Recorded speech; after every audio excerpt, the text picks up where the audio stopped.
My name is Mngomedul Thulani. Here we're at Gcineni community under Manzini region.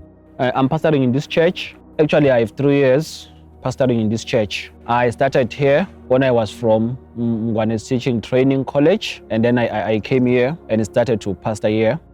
Actually, I found this ICPC operating, but it was over the river there, and there were 4 or 5 breathing because we were suffering with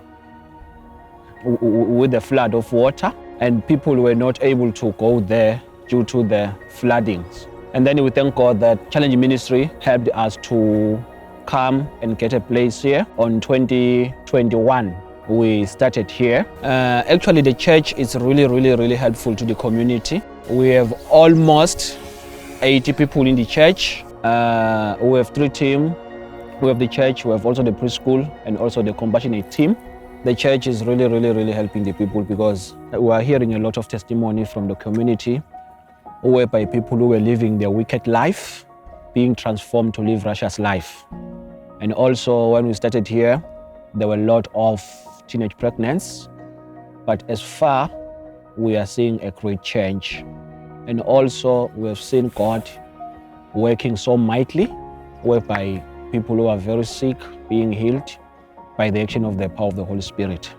Actually, it's really amazing that the person that Eunice Mavimbela, Coco Mavimbela, who from now will go to her home, is one of the compassionate team.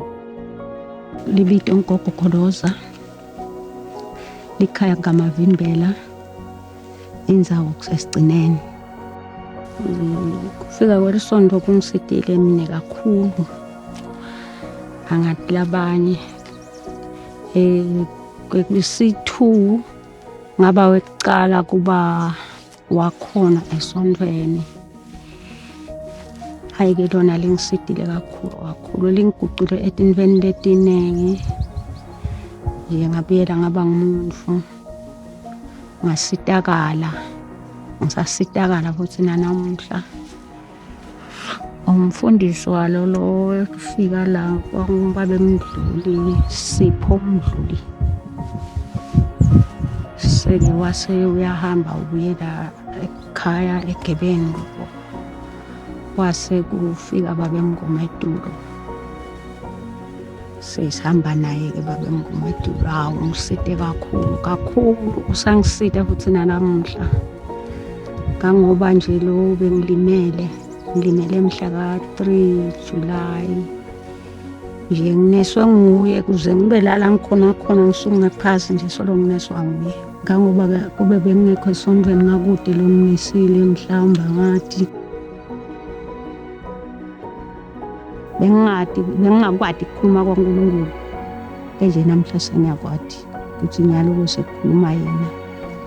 Noma ngabe ukhuluma ebumnyameni ngeva ukuthi hayi kusekhuluma ngoNkulunkulu. Kusesiye nje umuntu nje nababe Mngomedulu bena yacha. Ngithandazela nje ukuthi Nkosi imsite lawo mandla eyamupha wona. Ngoba hawu ngisesandleni lesifuthumele mangihleti naye.